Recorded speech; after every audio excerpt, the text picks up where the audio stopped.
My name is Daisy, and to try and put it concisely, I'm the founder of a small political fashion zine. It's trying to challenge a lot of the bad stuff that's going on within fashion.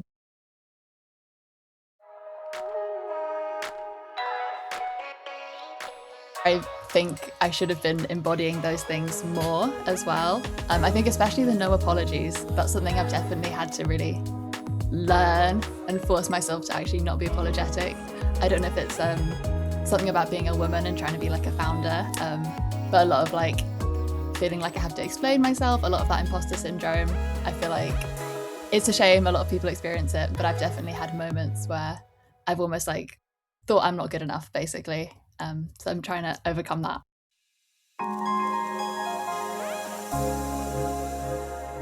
It's February and it's London Fashion Week, and while everyone's talking about trends, invites, and who's sitting where, I wanted to talk about something else. I love the creativity, the energy, the spectacle, but I also think this is the perfect moment to pause and ask for a few better questions. Because fashion isn't just about what we wear, it's about who gets seen and who gets listened to. In this episode, I'm chatting with Daisy Riley, the founder of The Grey, a self published political fashion zine that challenges the industry from the inside out. What really stands out is how honest Daisy is about navigating imposter syndrome and learning the need to over explain and building something meaningful without waiting for permission. We talk about the difference between following fashion and actually loving it, using fashion as a language, and why community, collaboration, and speaking up matter more than fitting into an industry that was never designed to include everyone. This conversation feels like a reminder that you're allowed to take up space and you don't need to apologize for it. If this episode resonates, follow, leave a review, or you can DM me over on Instagram at Creatively Eccentric. If you would love to be a guest and share your story, register to join the guest waitlist. You'll be the first to hear when applications reopen. The link to sign up will be in the show notes. Yeah, it's The Grey, it is self-published, finding a larger voice through that. And actually that's the thing, like it felt really scary and it felt like I was maybe alone in what I was thinking. But then when I did start speaking out and kind of putting my ideas out there, I very quickly started to find that actually a lot of other people felt the same and related. So in a sense, like overcoming that like feeling a bit like you need to hide or apologize is almost like the barrier I found to then realizing that you're not alone and finding other people you can be yourself with. So yeah, it's been really, really lovely to actually connect through doing that. What was your background regards to? Was it you went to London College of Fashion? Is that correct? I did, yes. I went to London College of Fashion. I graduated back in 2020, which was like peak COVID lockdowns. But I studied fashion criticism basically at uni, which is really interesting, really amazing to actually get to, I guess, study fashion, but also we studied a lot of other kind of philosophies and like social theories and stuff like that. And I think that's definitely shaped a lot of how I look at fashion now. So yeah, I graduated in a not great time to be graduating. Did a lot of kind of odd jobs freelancing, a lot of stuff that I could try and do from home. So lots of like writing articles, bits of content creation and stuff like that. And as with like most students and creatives, working in shops and bars and things alongside to kind of pay my way through life, pay my bills. Um, and then my first like proper full time job was in a creative agency, and then now my actual like day job, if you will, on the side of the grey, is at a really lovely independent fashion brand based in London. So I'm very, very lucky that I get to be spending the majority of my time actually thinking about fashion in my day job. I know a lot of people don't get to do that. Yeah, I know that everyone's careers are very, they're not linear, so they always go up and down and all over the place. I've been there because I went to the same college as you, London College of Fashion, studying tailoring. And so I'm very passionate about this fashion subject as well because, yeah, even though I didn't end up doing the fashion career, I definitely wanted to be part of the design industry of some kind. So, yeah, I can understand with all those multiple jobs, you probably come away with a more richer way of thinking and a different perspective as well. I think I remember you were saying as in your magazine The Grey that you were saying that it's fashion lovers, not fashion followers. What does that distinction mean to you? So, and I don't mean this in like a either is better than the other at all. Everyone's relationship to fashion is like their own, and that's beautiful. But I think what I struggled with is like the majority of fashion publications were very much for people who just love to look at beautiful luxury kind of clothing. They love to look at what celebrities and stuff are wearing, and that is great.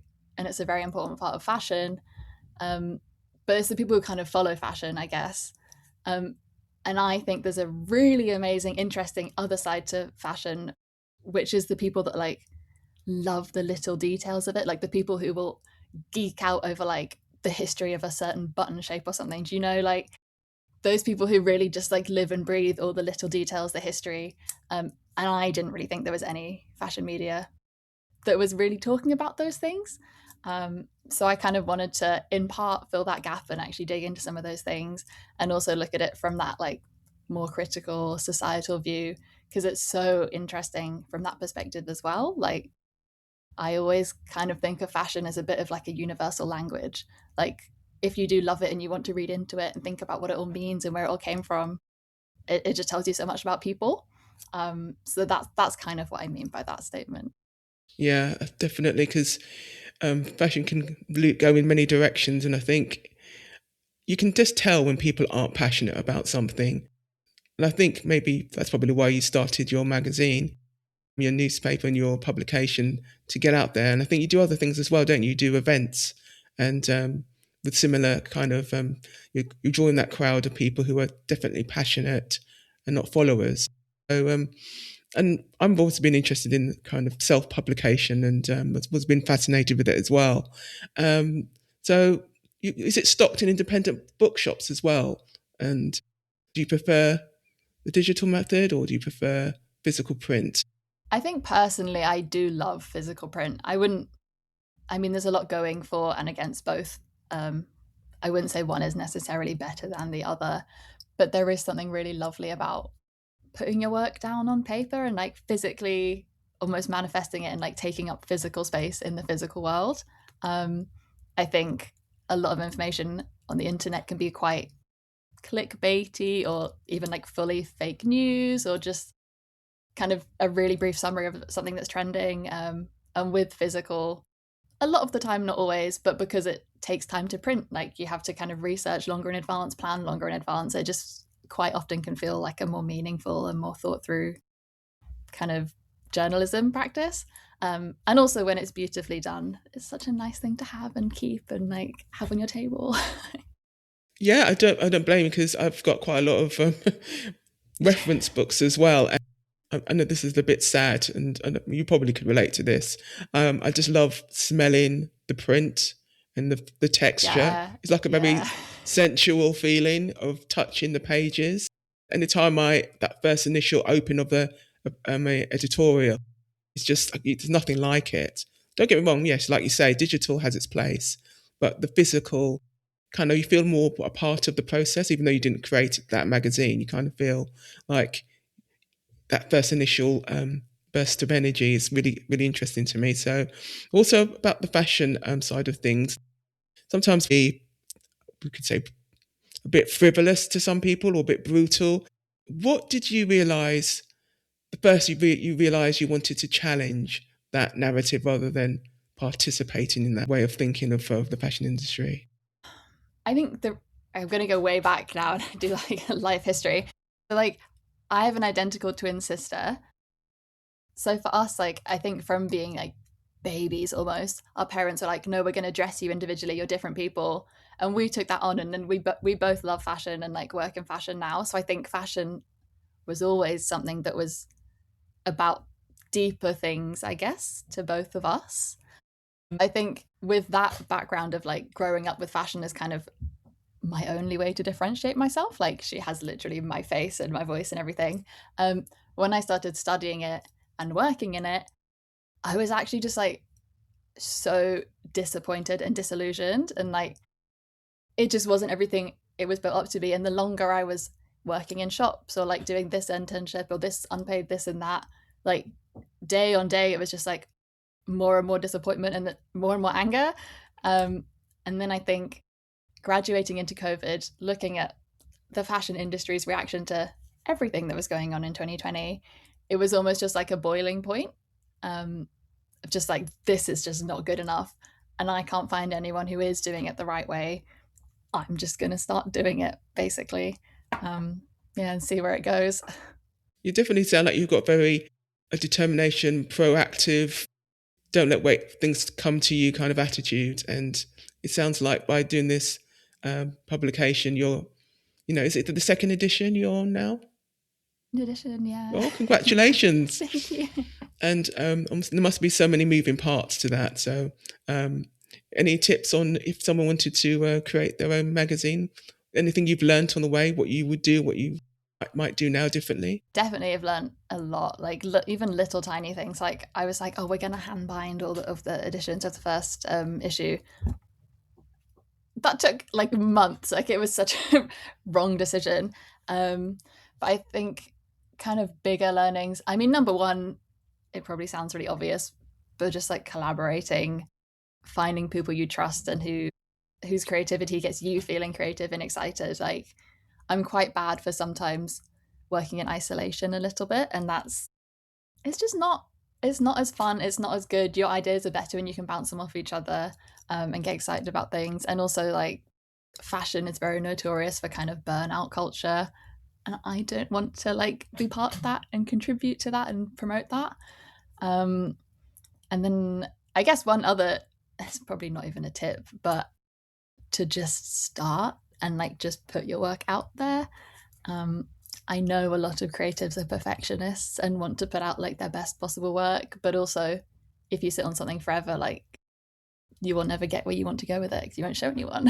um, yeah. Yeah, I get that. We all, as creators, we tend to do that. And also we're not one island. We always think we can do everything. Like you say, that will lead to burnout eventually. So, yeah, I'm glad that you've taken on this huge project, but it's not going to be a challenge to you anymore now that you've got people who will support you in your, who are similar into your ideas and your magazine. And sorry, I keep on calling it a magazine. Is it a magazine? Yeah, I'd say zine probably, but A yeah, zine. magazine. Thank you very much. Thank you for correcting me. 'Cause I was thinking different publications out there. The zine that you're creating is collaborative and it's supportive. So it sounds like a great opportunity, and I'm definitely interested to see how you take it, and how far it goes. Thank you. There's a question I want to ask you about, and I've asked a few people in the podcast. When you felt ever over-explained or tokenized, have you ever expected to speak up more about that about yourself? Has anyone felt like they've tokenized you in your career? Maybe, yeah. I mean, it's difficult to know, I guess, sometimes. But there have definitely been times where I've been in a room and I've been like the only woman or the only queer person, or like I have a long term illness as well. And sometimes I'm like, I'm definitely the only person in this whole business with like a disability. And it's, yeah, I don't know. It's sometimes tricky in those spots to, yeah, like I say, know for sure. Um, and then I always have this internal debate like, it's really good that I am in the room, but then am I just here for appearance? Are people actually listening to me and taking me seriously? So yeah, I don't know. It's a tricky one. Yeah, it always feels that you're been invited, but you kind of feel like you kind of been like one of those tick boxes. Okay, do we have someone who can represent this particular category of people? And you think, yeah, it's a kind of a double edged sword. You think, yes, I need to be here to represent, but at the same time, you can't take on everybody's. You can't represent the whole of womanhood, for example. So, but yeah, I get that.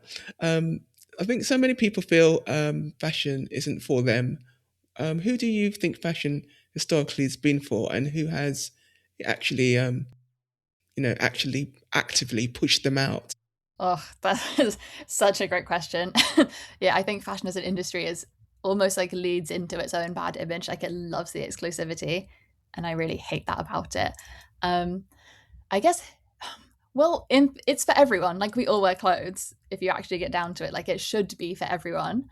Um, but I think historically, especially with like luxury fashion and kind of mainstream fashion, it definitely kind of circles around people with more money, people who are like slim and white and like the kind of blonde hair, like aesthetic. I think also it takes a lot from different communities and then shuts them out.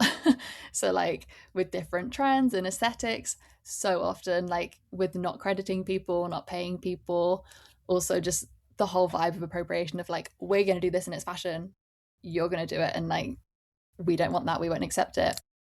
It's just, it's really nasty. And actually I think that making no one feel like they're good enough to be part of it is probably quite intentional, because then we're always buying more things and chasing this like aspiration that actually ultimately was designed to not include anyone, which is really sad. It's really depressing because, like I said, like we literally all wear clothes. We should all feel comfortable in them and like empowered in them. So it's, yeah, it's a really nasty industry for that. Yeah, it's a bit of a lot of the design industries can be a bit cutthroat, and there's a lot of gatekeeping going on. And but at the same time, even though that is a horrible situation to be in, there is a wave of creatives like yourself who are deciding, no, it doesn't have to be this way. Let's make our own lane. Let's create our own opportunities. And like even when I was doing some research on like independent publications and magazines, I was so late to the party. Couldn't believe how many independent publishers and writers and creatives there are in this field. And yeah, there's so many different opportunities out there for people. So yeah. So you was mentioning about language and how learning the fashion language help people protect themselves from trends, like you just mentioned, marketing, and the pressure and exclusion. So um, what's the difference between following fashion and using it? I think following it is probably when you're still caught up in, I guess, like the media and social media race. You're seeing all these images and feeling the pressure that they're like intentionally putting on you, and then you're kind of, I guess, doing what they tell you to. Like you're kind of aspiring to look a certain way or buy a certain brand or be seen in a certain place. And then I think on the flip side, when you're actually using fashion as more of like a tool or a language, I think of those as like the alternative people or the queer people or the people who are like using fashion in a way that maybe other people don't like, but it makes them happy, it makes them comfortable, and it expresses like who they truly are. Um, and that I think is such a beautiful and joyful thing. And you don't have to be super crazy out there alternative to be using fashion to express yourself. Like you could be very minimal, and that's like what you feel you're best in. But I think as long as you know you're dressing for you, I guess you're not feeling all these different pressures of like, I know women, for example, get just bombarded with all these pressures, and it's like figuring out what you like to dress for you, not for other women or for men or for like your boss. Or that's really the root of like what I would love everyone to be able to do, because it does feel so empowering when you're just wearing something that you're like, this is my true me and I feel amazing and I don't care what anyone else thinks about it. Is there anyone that you could resonate with regards to, in the industry that who are doing things differently and that you can resonate with? Is there anyone that you look up to in the industry? Yeah, I mean, as you've said, like when you actually do start looking into it, there are so many people doing these amazing things that are just flying under the radar.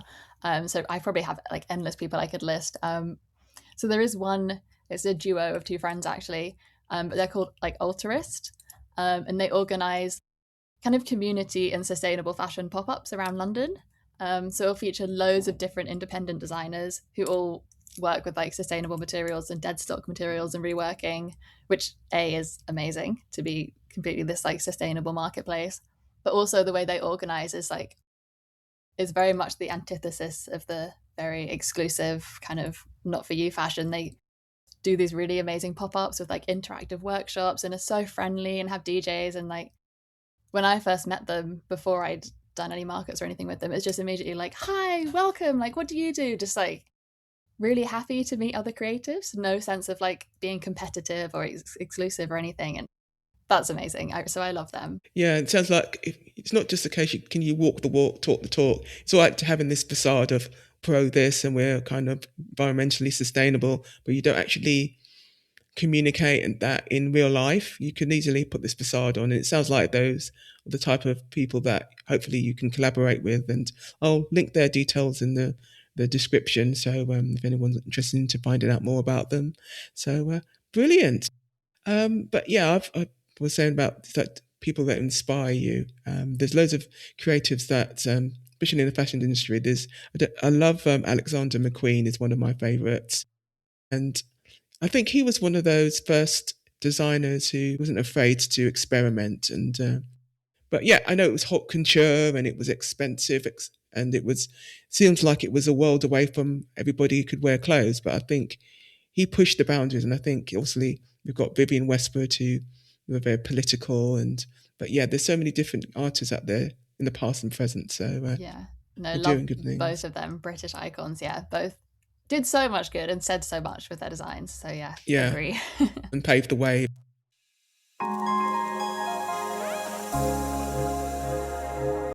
So this part of the discussion is called Studio Drawer. It's a bit of play on words. Drawer as in your physical drawer, that messy drawer that nobody Mm, wants yeah.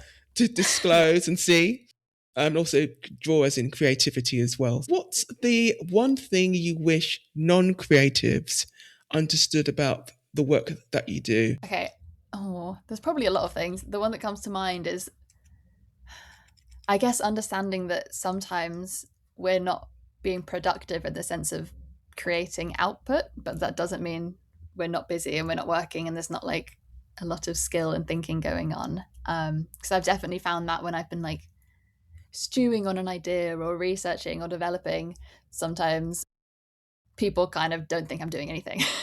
And I find that really annoying because I'm actually doing so much work. It just hasn't actually manifested into a physical thing yet. Brilliant.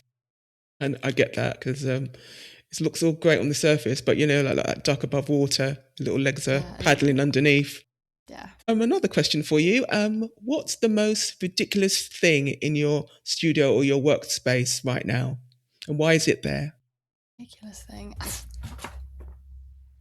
I have all kinds of nonsense here. Um, okay, so I have on my desk with me a little doll that my sister made with its little scarf.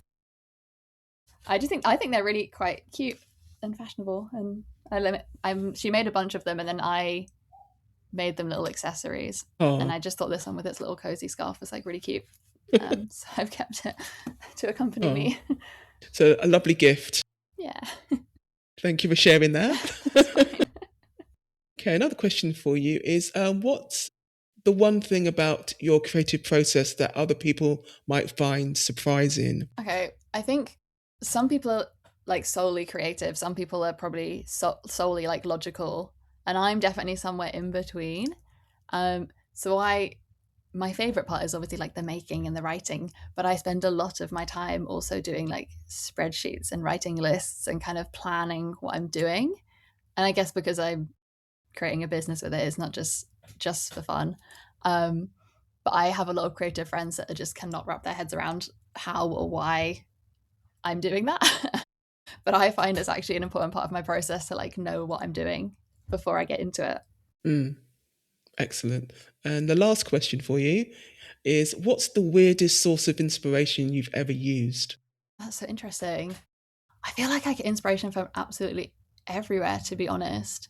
Okay, so I did an editorial recently and I was inspired by, the kind of textile recycling bins that you can like put your clothes into.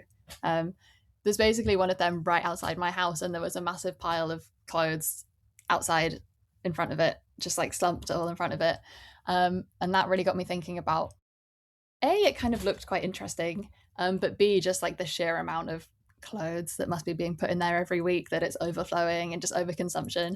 So then I actually did a whole editorial themed around like the model was dressed in all these brightly colored, like kind of secondhand mishmashy clothes and was like slumped around on the street. Like she was like a pile of like thrown out clothes basically. And we did a whole shoot around it. It's like you say, it's all relative. Everything around you is inspirational. So brilliant. Fashion is a shared language. What happens when people start speaking on their own terms? Wow. Oh, that's a really nice question.